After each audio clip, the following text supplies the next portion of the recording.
All right, what the fuck up is going on a Thursday night? Ready to kick off your weekend just fucking right. We're back, Reapers Underground. This is also the first live broadcast on Black Flame Entertainment. So we are excited about that. And I'm even more excited to have all the way from Canada, Immortal Possession, a classic OG death metal band, as I see literally written everywhere about these guys. And I can dig the fuck out of that because that is my genre. All right. So before we get into that, and with these fine gentlemen here, we're going to take a quick commercial break to our brothers overseas in the UK. And that is Poison Valley Clothing. Check it out. Allahu Akbar.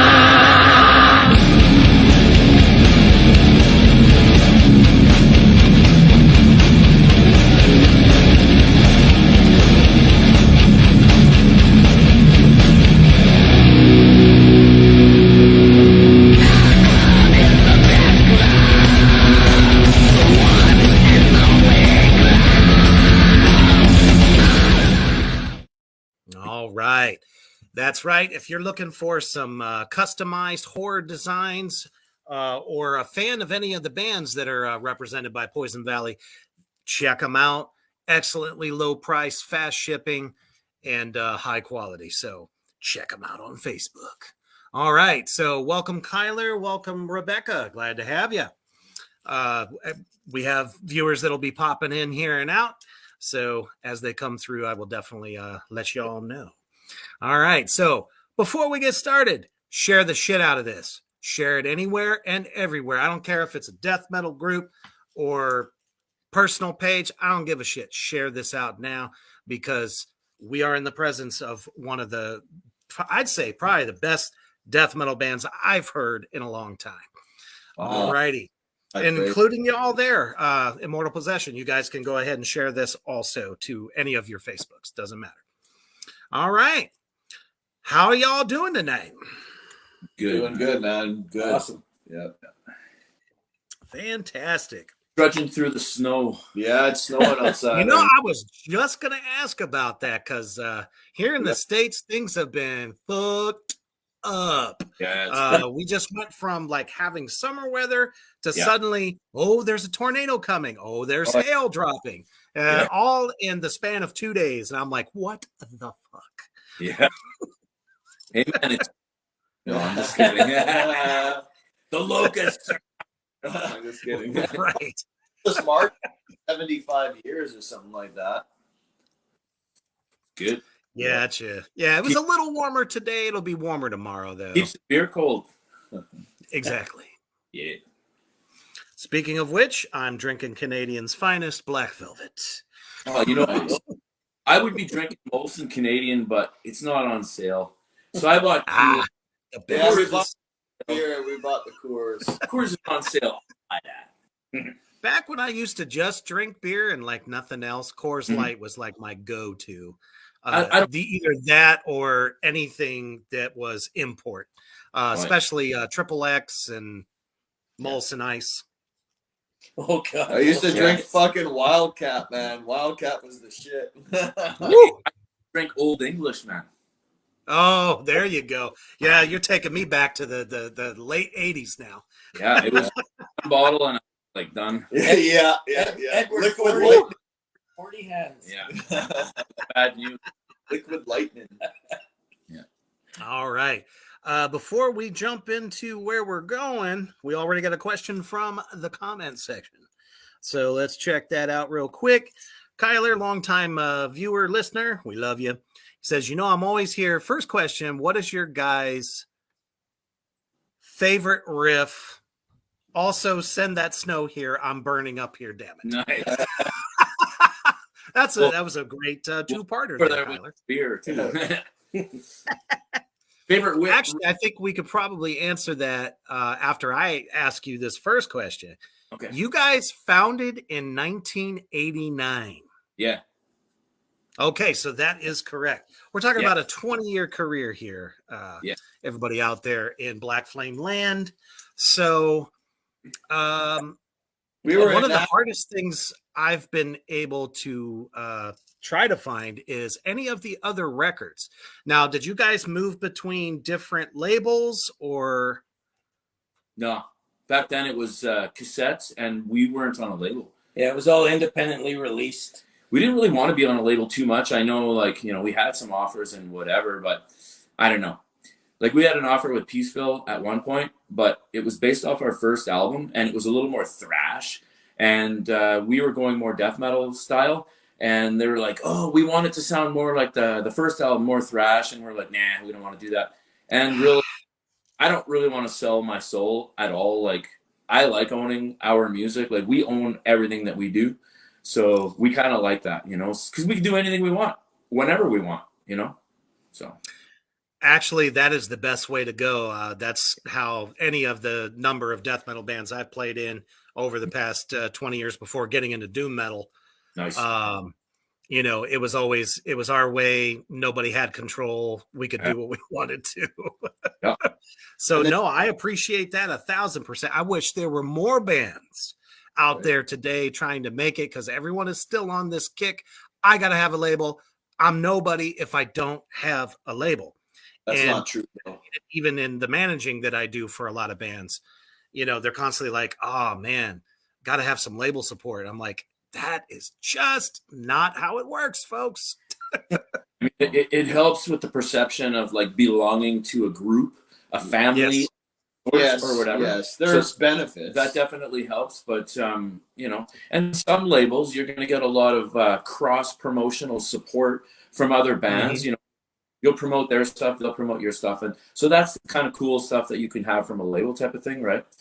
So you'll see, and if the label puts out ads, you'll see your album cover alongside other people, which us growing up, me and John, especially like in the late 80s and the 90s, we would see, like, I saw an ad of Deicide, and it was like Deicide and then Morbid Angel and all this. It's all like, oh, that's a good band, that's a good band, that's a good band. You buy it all and you listen to it, and it becomes, part of your diet. It's an affiliation sort of thing too, when you're looking at all these bands and you're seeing all these stacked up, like right side by side. Metal Maniacs magazine, that's how I found out about a lot of death metal bands, actually. Yeah. Oh, absolutely. I think they were actually one of the first magazines to really kind of spotlight a lot of the early death metal bands, like Death, Morbid Angel, Yeah. What was it? So wasn't there a magazine called Death Metal Mag too, or was that the one from Poland? I don't remember. There's so Here it was like there was like 3 magazines that really were for metal. Not so much Circus. Every now and again, Circus magazine would have more extreme metal, but it was always Hit Parader or Metal Maniacs. And I always felt that Metal Maniacs was the better of the two. Yeah, easily. And there was one called Thrash Metal Mag, and it was a poster magazine, and it had 8 posters in it.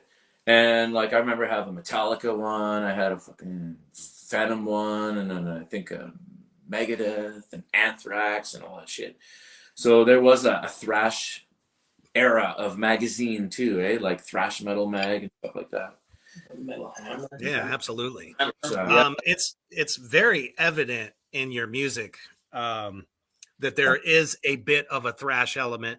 I would even go as far as to say there's a bit of a doom element also in a lot of your like slower grooves that are just so chunky, so good.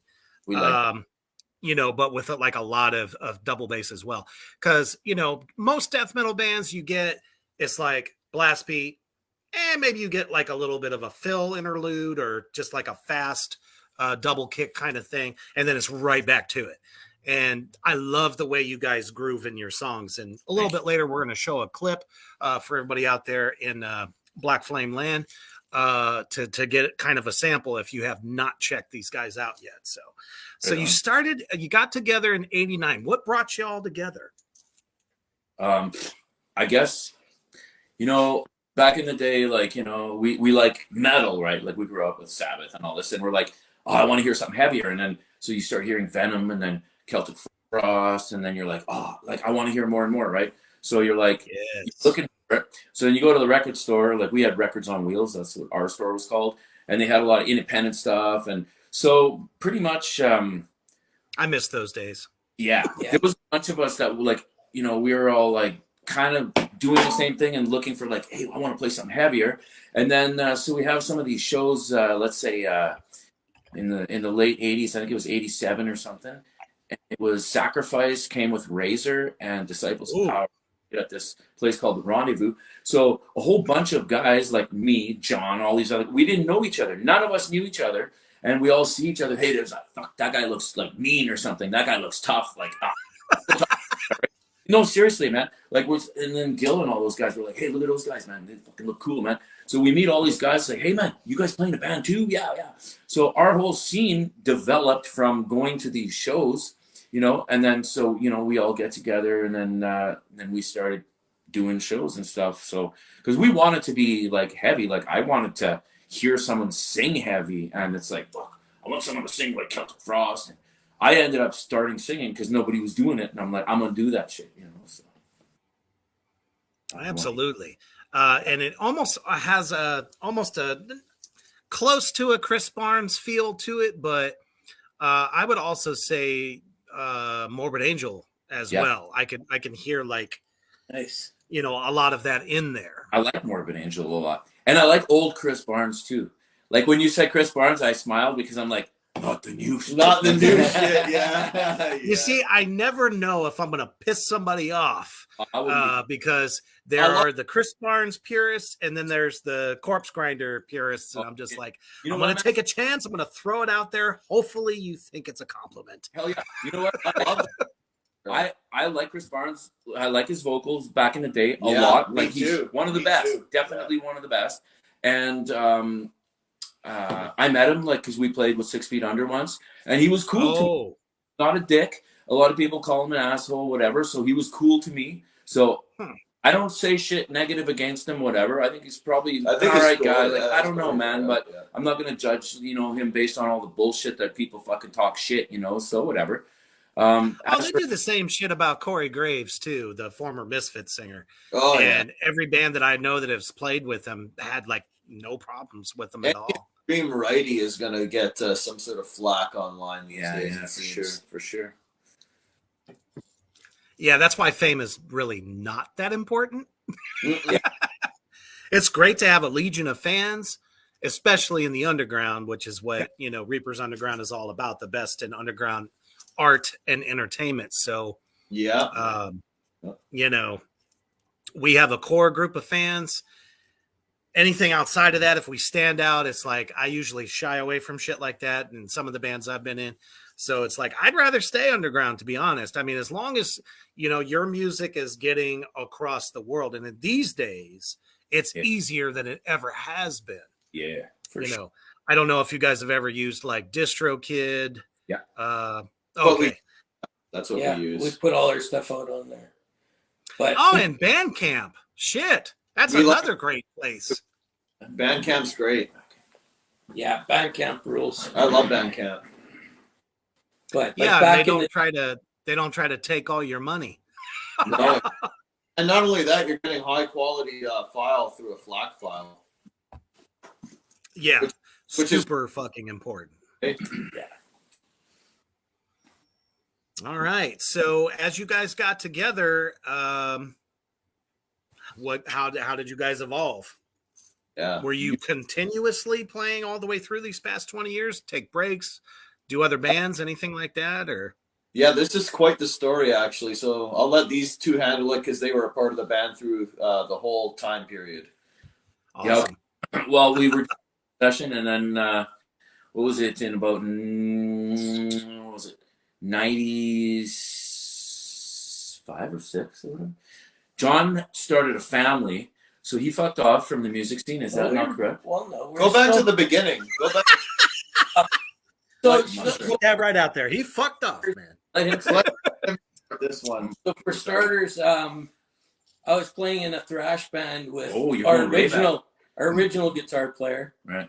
and we had met Chuck at the record store or a show or something. No, I'll go far back. Okay, put it this way. I'm from the country, and actually the other guitar player guy, the guy that was in a band with John, is also from the country, kind of close from where I live, whatever. I was in the mall with my girlfriend, and he was in the mall with his girlfriend, and we were actually in a lingerie store.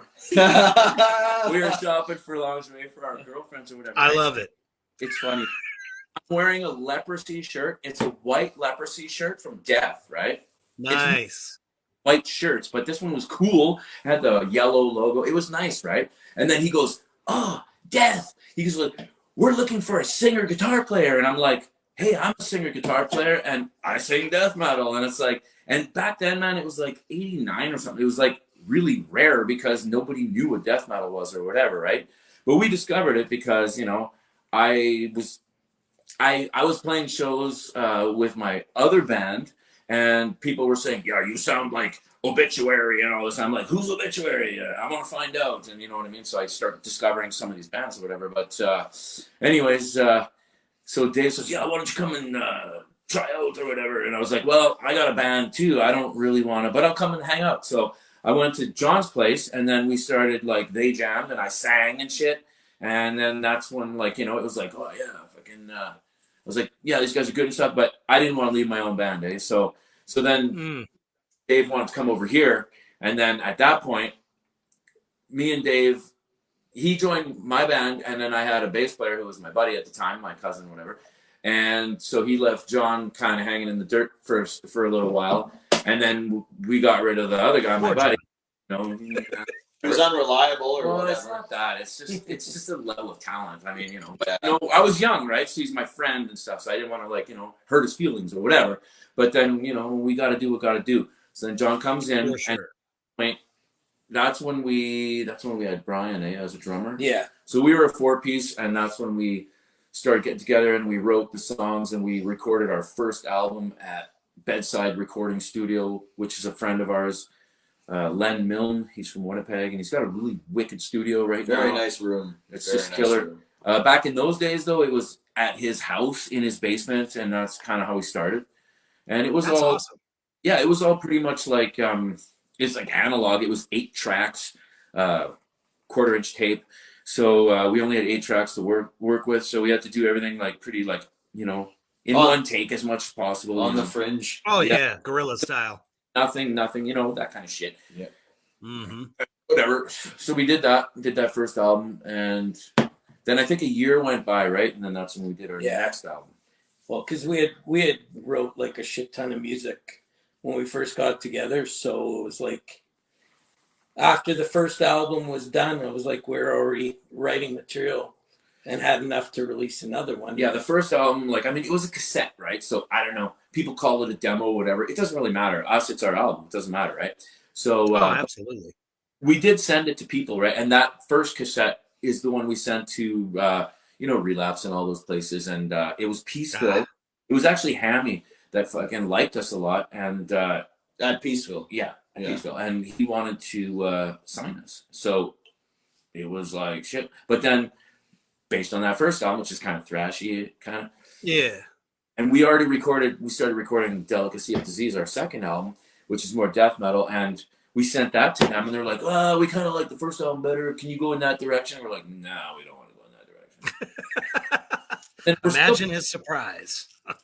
We don't care. Yeah. And we did get an offer from Osmos, but the deal was shitty, and we're like, "What the fuck is this?" We had to sign away our rights to everything, so give everything away. Oh no. No.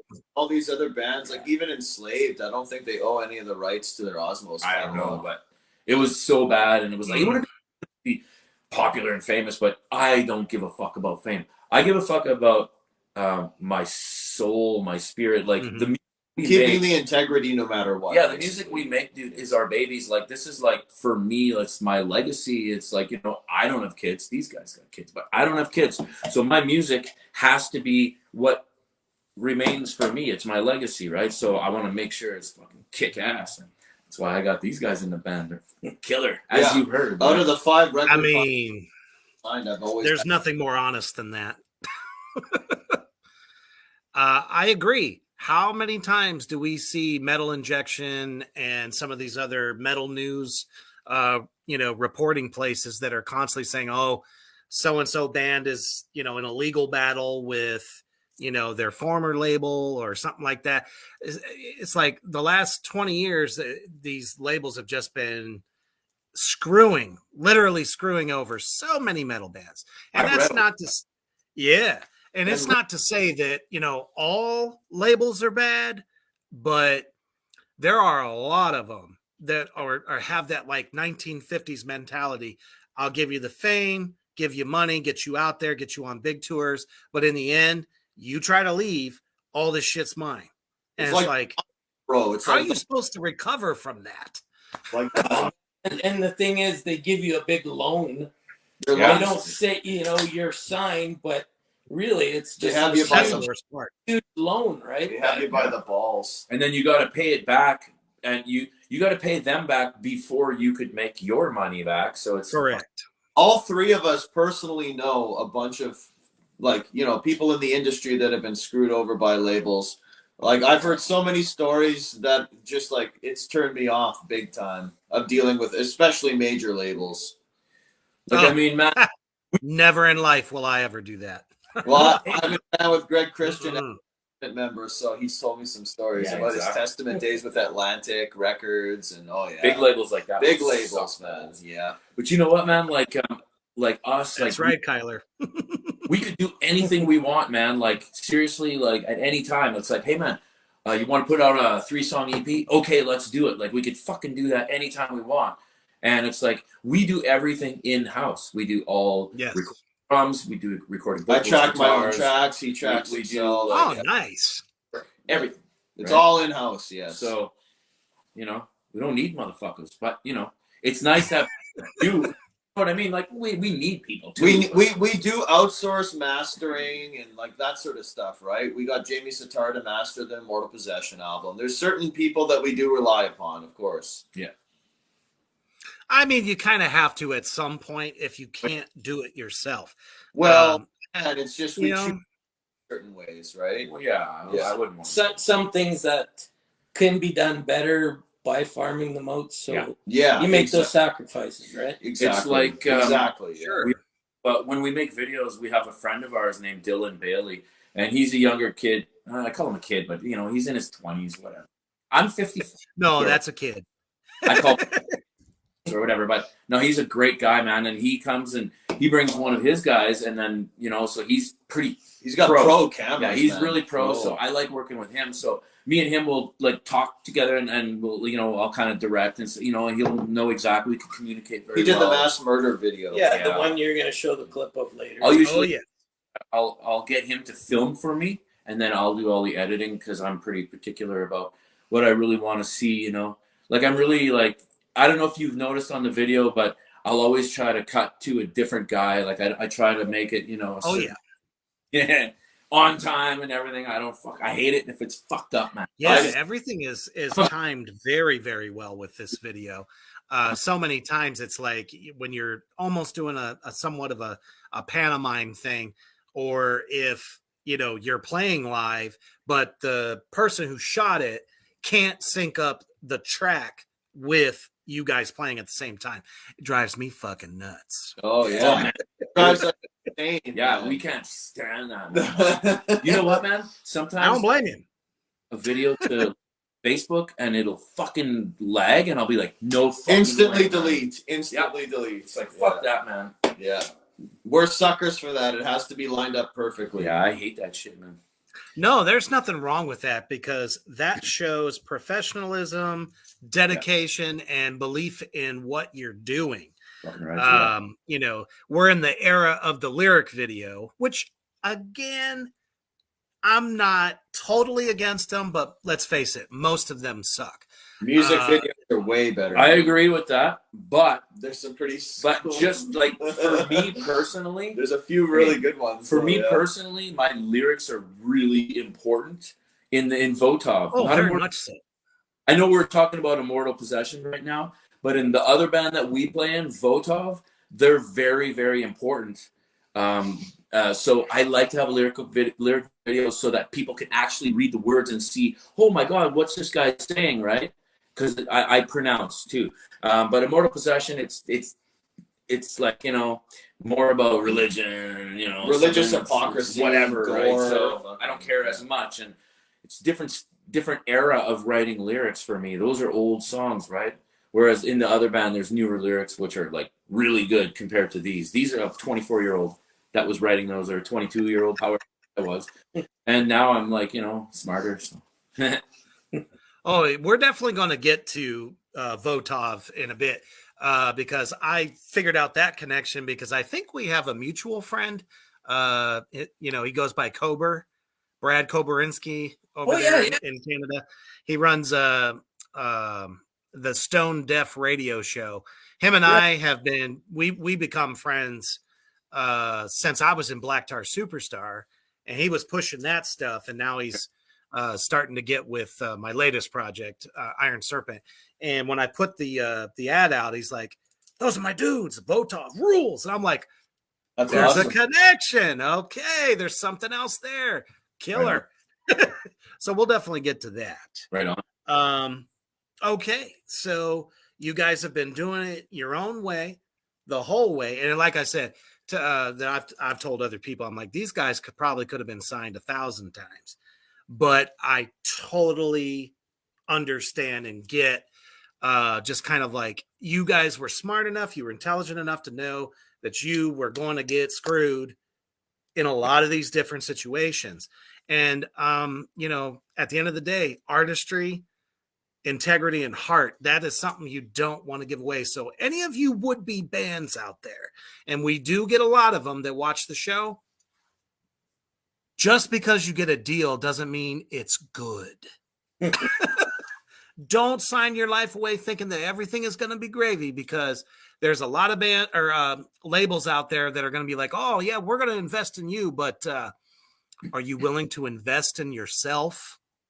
I hear that pitch all the time, and bands don't seem to realize. They're like, oh, you're going to owe us this for the reproduction, or if they take care of the cover art, you got to cover that nut. At the end of the day, you really got to read the fine print. Yep. So before we get into the next segment here, we're going to take a quick commercial break. And of course, I'm looking for it. Over to the latest single out with Iron Serpent right now. It's just reached almost 1,400 views on YouTube for God's Weep. Check it out.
Right now, you can catch this video on Kingside Records YouTube channel, as well as Mr. Doom 666. Check it out, especially if you are a fan of Blackened Doom, Doom metal, stoner metal, sludge metal, especially. And yes, that was me just out of makeup. That was a video, by the way.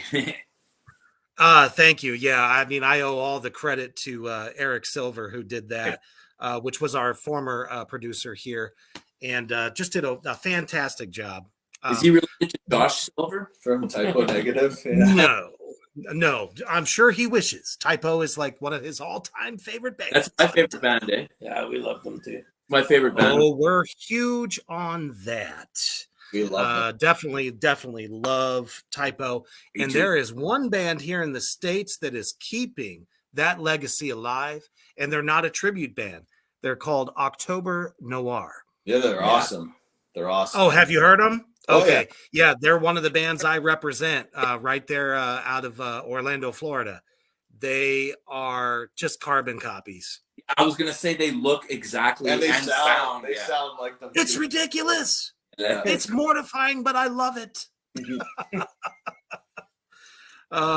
John, what's up? Good to see you.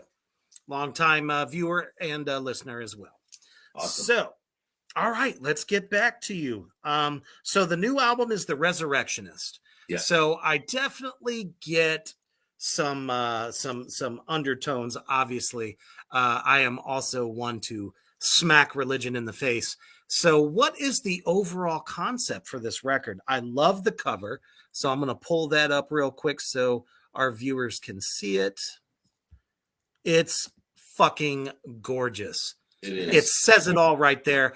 And, you know, if I could buy a tombstone that has an upside down cross on it, I would stick that shit in my front yard right the fuck now, because that shit was beautiful. I just had to say that.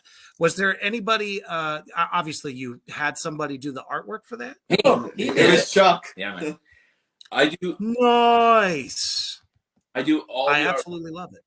I do all the artwork, all the shirts, everything. No.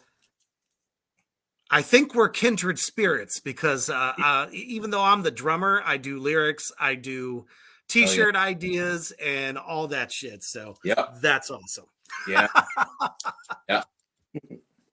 Killer. Well, I could definitely say not having kids gives you a lot of free time. That is very true. Absolutely, for sure, man. I got a kid. I mean, don't get me wrong, I love all my kids, but shit. Yeah. That's a lot of time to devote. So the resurrection is covered. So you see that like that mort safe, that mort cage or whatever that's on the.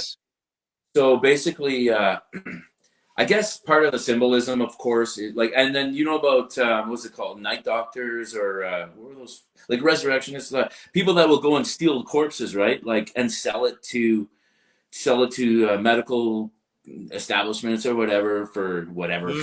Profit for like whatever. I just call them body snatchers. They did weird shit. They ate humans too, man. They really did some crazy shit. There's all sorts of shit about it. But anyways, I like like that. The message or it's whatever. Almost like necromancy style. Yeah.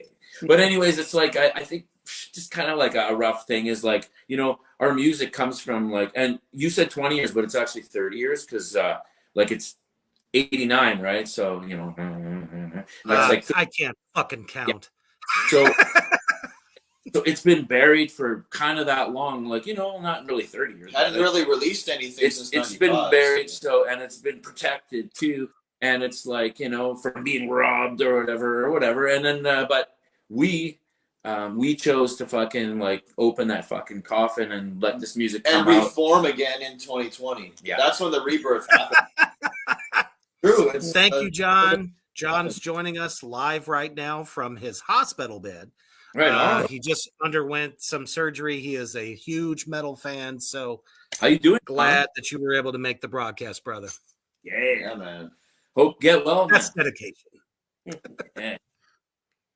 I've been in a hospital bed too. It sucks, but you know it what? Sure does. That's where I I discovered. don't want to be there anytime soon. No, man, no doubt. Oh, there we go. Fucking meat magicians. You're right.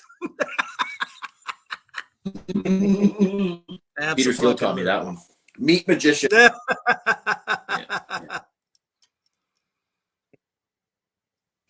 Continue on, by all means. Oh yeah, for the artwork. I don't know. Well, the concept, all that stuff. Yeah. Yeah, we always So get we comprised this album of songs from the first 3 albums. Yeah. Oh, okay. Which was track 9, Class Warfare. Yeah, we wanted to re-record all the cassettes. Like, everybody's been bugging us, like, hey, release the old shit, and we don't want to fucking release the old shit because it's. I don't blame you. Like you know, honestly, like, we know we could do it better. We do our own shit now, so we're like, Exactly. we got a fucking wicked drummer here, and we can record our own shit. So let's make it sound how we want to make it sound, and it sounds exactly how I wanted it to sound. I'm fucking happy with it, right?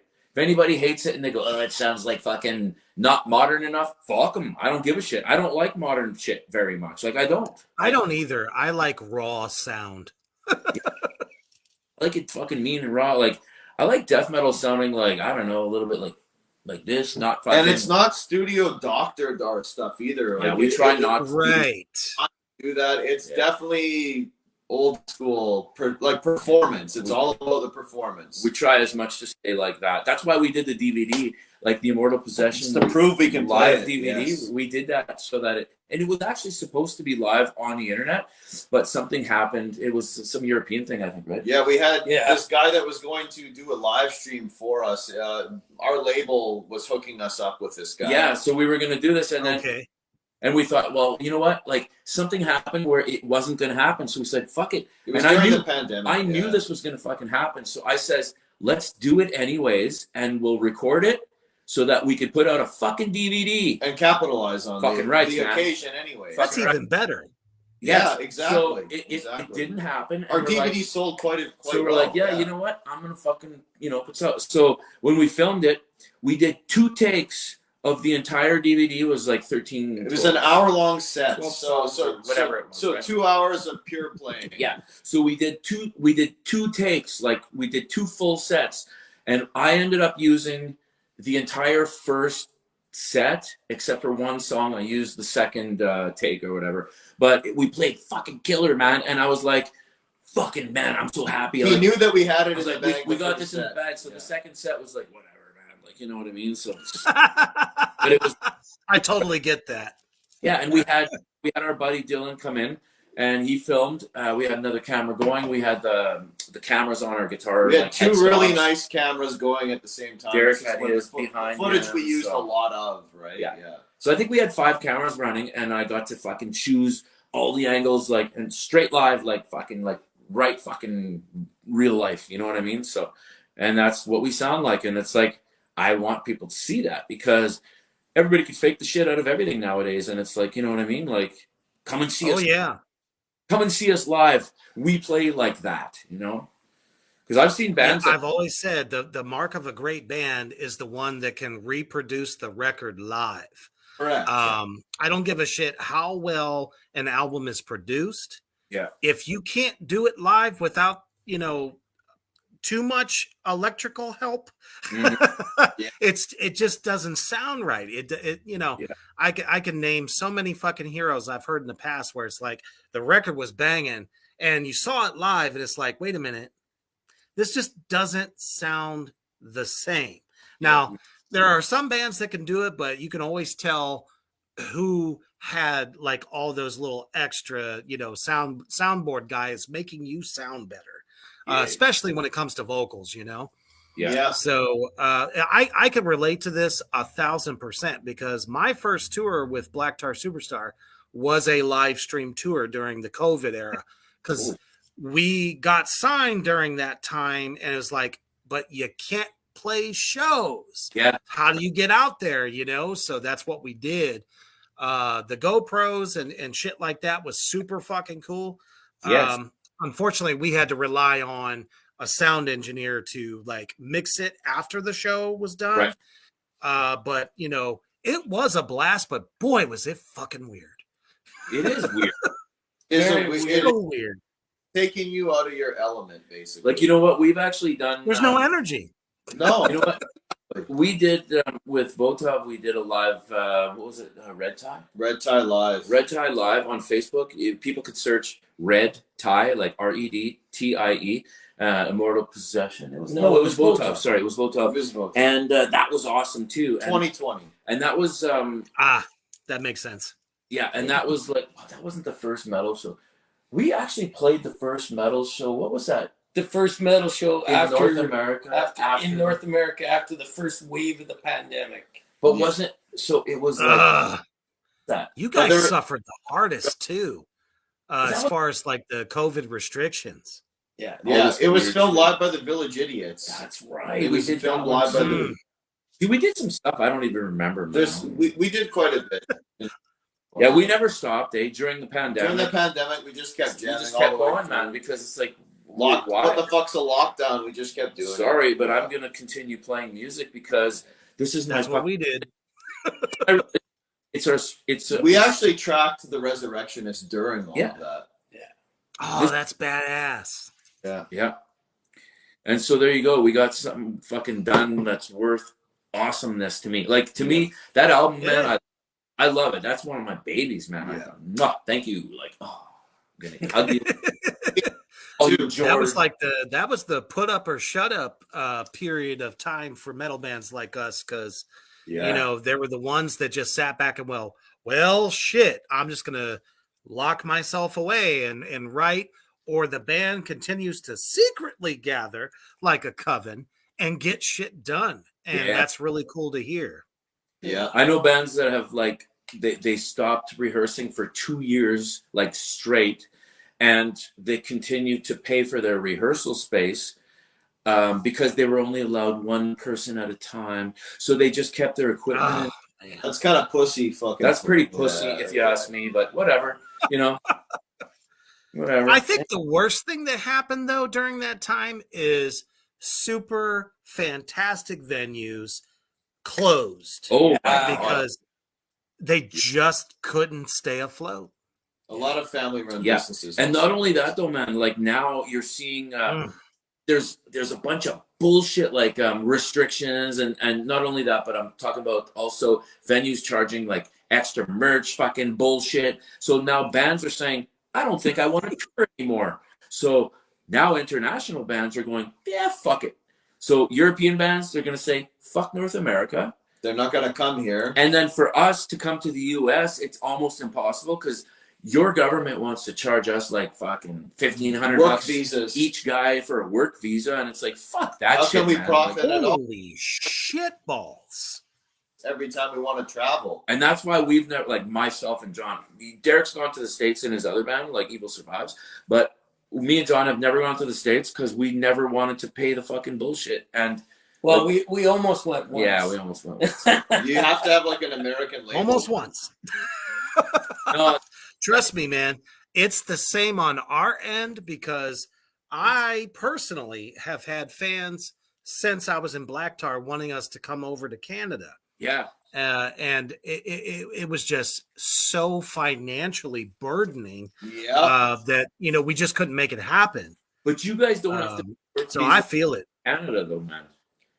That's true. See, but passport fees, though, I don't know. Like majorly big here now. You gotta have a passport, but that's only $10. Well, whatever it is. No, But it's $100. the thing about touring in Canada that It was only $10. probably a lot of people don't understand is $100, your major cities, like the next closest city You to have an us, active passport. is 6 hours away. Oh, okay. So you're driving like. Did you? We're playing a festival this year in Edmonton, and it's 13-hour drive away. Yeah, 13. all of our cities are so fucking spaced out. Is it more It's than stupid. 13? No, it's around 13. That is one thing I've from every Canadian band I've ever interviewed. Yeah. Y'all say the same thing. And Long distance. I feel you on that, man. I really do. Some bands are so spaced out that each member is in a different province. If I'm saying that correctly. I mean, but I don't know how they do that. Hey, I don't know how they do it either. They just like do file sharing. Hey, one of the best Canadian tours I ever had was when I sang with Broken Hope, because we were touring with Obituary, and I was on the. Oh, damn. So I got to fucking party. So across Canada, we would play a show in a Canadian city, and then at 2:30 in the morning we would leave. So me and Trevor and and a couple other guys, we would fucking drink till 4 or 5 in the morning, and then we would Holy shit. out, and then we would wait in their city at fucking 2 in the afternoon, go have some fucking coffee and play a show. That was awesome, because being in a tour bus is fucking great. Yeah. But bands like our level, we're fucking in fucking vehicles driving, and we're going like, "Hey man, you gotta stay awake. You Gotta stay awake. Right. Or whatever. And you right? know, Yeah. when you're driving 13 hours and stuff, like sometimes you see things. On Oh the road, yeah. right? Oh yeah. So I've done a lot. I Of... totally believe that. Our player was driving, and I'm sitting there, and fuck, there's a curve coming, and we're going straight, and I'm like, hey dude, and he's like, oh shit, and then he's like, I just saw 2 walruses, and I'm like, what? You saw 2 walrus? No. And then he's like, oh shit, that's fucking crazy. On the road. windows go down, arms stick out, we're freezing our hands, trying to stay awake, roll the windows back up, we're freezing, fucking, oh, it's so good. That's fucking crazy, man. When you all have totally been there. that's a different thing, right? Yeah. Like you're already exhausted from playing all night, lugging your own gear, and then you're driving as well. Like, And we got wildlife too, eh? Like this one time, mountain goats and whatever. we were right? driving fucking to like going past Brandon or whatever, and there was like hundreds of deer on the side of the road lined up, and I've never seen that in my life. And I'm like, what the fuck, dude? And of course, you don't want to hit that because you're done, right? Well, no, because they can fuck you up more than they'll get fucked up. Yep. You ever see a moose in person? No, my father has though, and he told me that shit is scary as fuck. Dude, it's the fucking eye of this fucking ceiling, man. It's like, what the fuck? Yep. I couldn't believe when I saw one, man. It was an old guy too, apparently. I mean, fuck. I'm surprised he didn't get out the way going, man, just let me pass. Let me Oh, pass. I just had to stop. There's no way you're going through that fucking. Oh, hell no. Nope. Real quick, we're going to go ahead and show a clip from the latest video for mass murder. Right Check on. this out.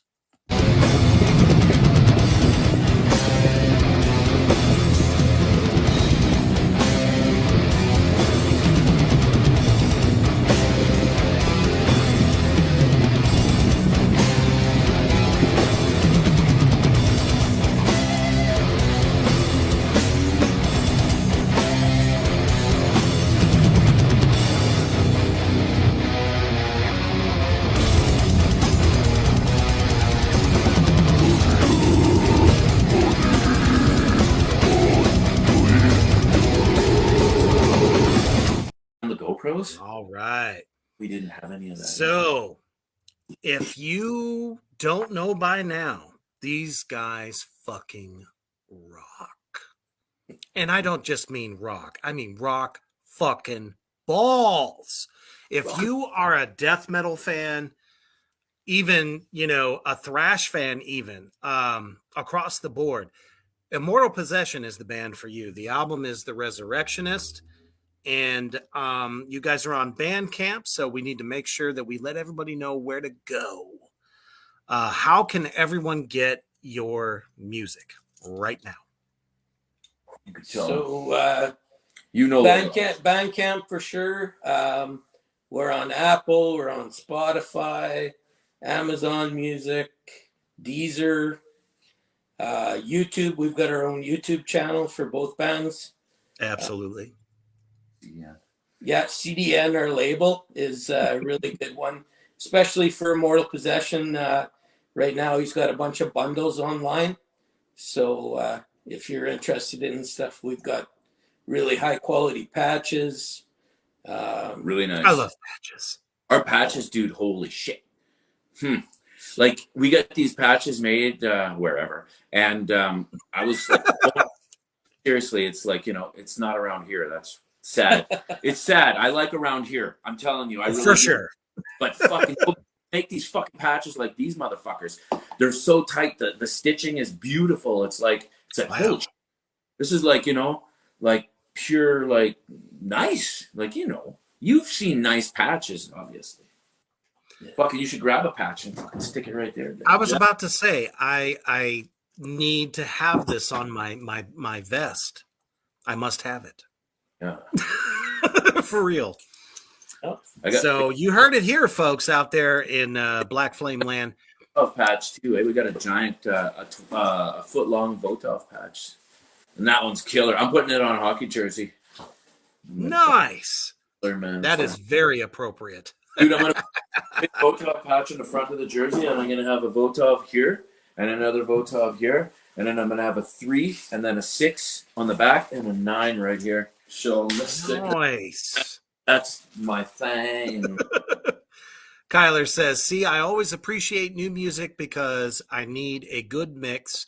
I've been looking for some heavier stuff, and I'm excited to listen to you guys tomorrow.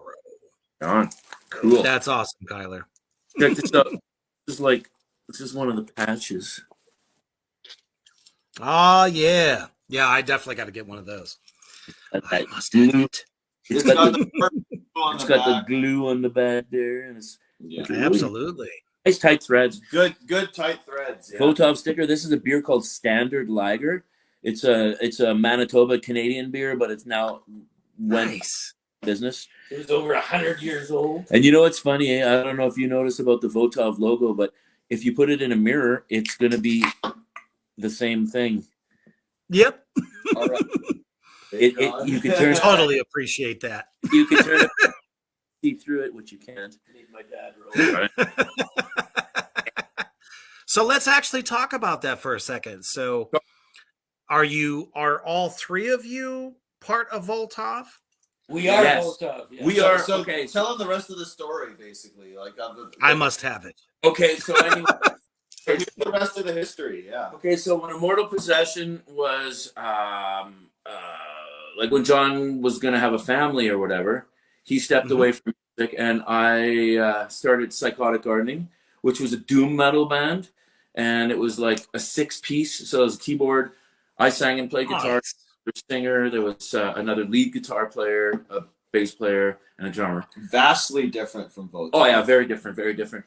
And so we did that for a while, and then as I've done a whole bunch, like I've been in other bands and all that shit, but that's irrelevant right now. So after Psychotic Gardening, like John came in and joined. A couple of guys left, and this and that, and we got down because our keyboard player moved to Dubai, and he's a huge rock. Holy shit. No, I mean, serious. that's a hell of a jump. He's on. Yeah, he plays in a cover band, but they played shows with like huge name Isn't he acts. signed to Sony Records? Yeah, he's on, like- he's in a What major. the fuck? He was in Rolling Stone magazine. Damn. They're called the Box. Yeah, they're called the Box Tones. Our friend's name is Will Jansen, and he was our keyboard player. And but he got this opportunity, and he went out there, and he's been out there for like 12 years or whatever. Like he's doing well. So Money must so be we lost good. the keyboard player. We're like, holy shit, because that was really integral to our sound. But we continued anyways, and then things fell apart because of other things or whatever, and it came to a point where me and John and the drummer said, fuck, let's start a 3-piece, no nonsense death metal band while we're waiting for, people weren't showing up. And you know how it is. Sometimes people don't want to like pull their weight. Don't want For to sure. have sessions where it's integral that they come, and yeah. like, you want to write songs together as opposed to being apart. And Yeah. people just lose step, right? So we said, you know what, let's fucking have a 3-piece because, Immortal Possession was a 4-piece originally. And then at one point in time, our drummer wasn't good enough, and our guitar player fucking took over on drums, and he was a wicked lead player, but he was a better drummer than our drummer, so he went on drums, and we became a 3-piece, and Immortal Possession stayed a 3-piece from that point till it was done, kind of thing, right? So anyways, at this point, fucking Psychotic Gardening's happened, blah, blah, blah, and then John is like, his kids grew up, they're fucking past 18 years old, so now he's coming to fucking play music again. And so he joins Psychotic Gardening, and then me and him and the drummer formed Votov. So we're in these two bands. And then Psychotic, we just kind of put it on the side because everybody was fucking whatever. And we did Votov, and then we're like, this is what we're going to do. And then after that, we did that for a couple of years. And then that's when, You played tons of shows. Well, we did lots. We did lots. Tons of shows. We did lots, but we were still, as Votov, we were still playing, like we were learning Immortal Possession songs because we were having plans on, let's fucking re-record these fucking songs, man. This is before even I was. Yeah, he was even not even in the band yet. Me and him were in another band called Eam. We were in that band together, and it's a melodic death metal kind of band, really good. Yeah, it's EYAM. You would really like it. You check it out. Really good. Oh, I most definitely will. Yeah, you do it. Love it. It's good love shit. We do a Bloodbath cover, actually. Yeah, we do Bloodbath. Like nice. Eaten. It's fucking eaten. You'll see.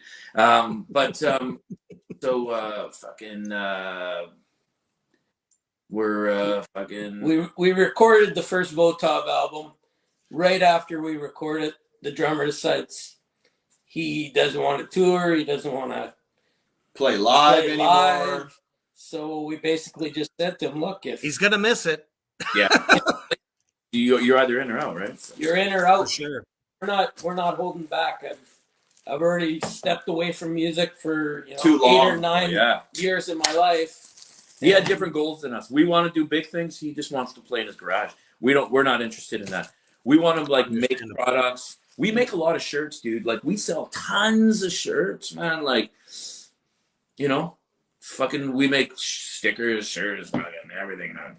Even mugs, but we're lucky where we actually have a decent chunk in the band fund where we can create merchandise, sell it, make a little bit of profit, enough to keep going with the merchandise float, basically. Like none of us make personal money ever. No, we Everything never take goes money into the band all the time. Everything goes into the band. We never really use that. A lot of bands they play a show and they go, we're gonna drink it away or party it.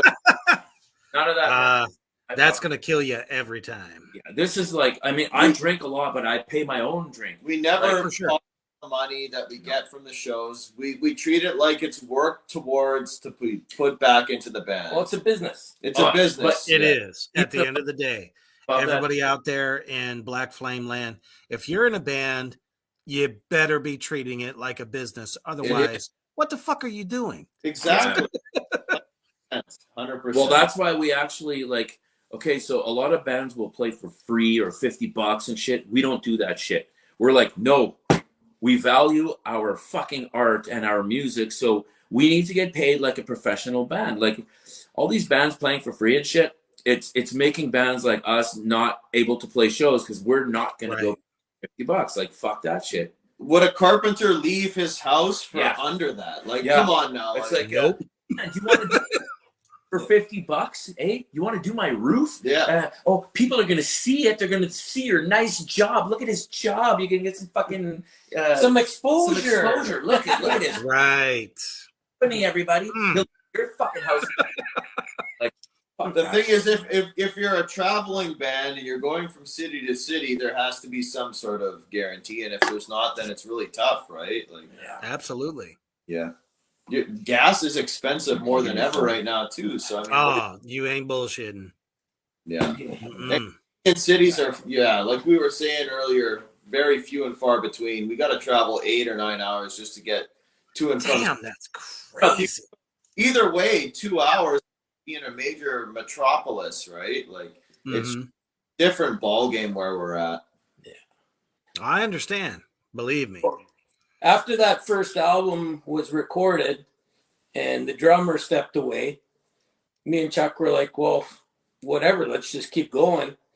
And right away we wrote like 4 or 5 songs and we were just kept writing and rehearsing. And then Derek and Chuck were playing an EM together and we approached Derek and we're like, hey, we should try out for Votov. So we gave him some of the new songs we were working on, and he put some drum beats to them, and it was great. Yeah. And he's been in the band ever since. So awesome. So what can everybody expect from you guys coming up as far as like shows and Do you have any kind of a tour planned for this effort? So right now we've got, I guess between the two bands, we've got 4 local shows, kind of over the summer and into the fall, and Nice. then do just a small Western Canada tour. Both bands are playing. It's called Canada's Extreme Music Radio Festival in Edmonton on the long weekend. So Immortal Possession plays on the Friday night, and Votov is headlining on the Saturday night. Woo! Double duty. You gotta love that. We're used we're So- suckers for punishment. So we're gonna try and set up some shows. Nothing wrong with that. Process of setting stuff up on the way there Yeah. and the way back too. So we just haven't confirmed all the dates yet, but We're used to jamming set lists back to back when we get together anyways. We do both Votov and Immortal Possession in the same day. yeah. So Oh yeah, that makes total sense. we have 2 albums worth of Votov songs that we can pull from. So, and then about an hour's worth of Immortal Possession songs where we jam the whole sets usually both times. So Yeah, we Hell yeah. every Sunday we call it our church. our church, that's our mental health day where we get it. I mean, I think every artist musician would look at that the exact same way. Yeah. Unholy church as it may be. Yeah. We never, miss a day usually. Yeah. Like we'll make up for it during the week if we can't do If it something comes Sunday. up that we can't do it, we always make up for it. Or Oh, absolutely. those. All righty. one So day- before we go right ahead. So sorry. So we've always got like one day a week dedicated just strictly to rehearsal. So Hell yeah. All right. As we get into the final segment of hanging out with Immortal Possession, let's check out the bands of Reapers Underground Productions Management Company. Check it out.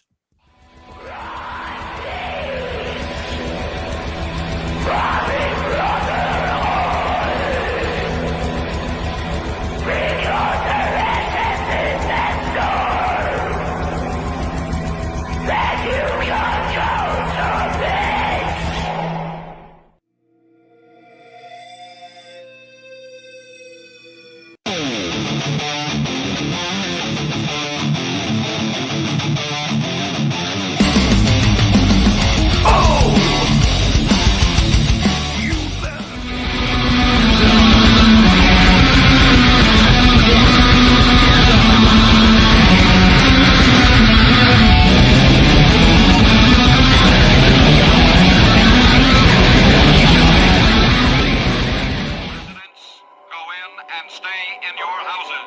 Drive the rats in the tank area.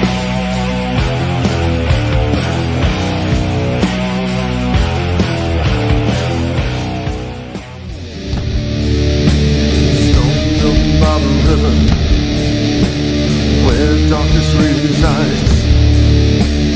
Hopes and all the dreams, know there to die.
All right.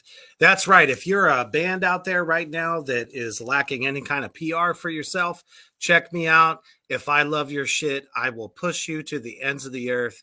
and we will get you out to the masses on a different level. All righty. So in our final moments here with Immortal Possession, thank you all so much for joining me tonight. I was so excited when I got your email. I was like, fuck yes, finally a death metal band, which is like one of my top favorite genres of all time.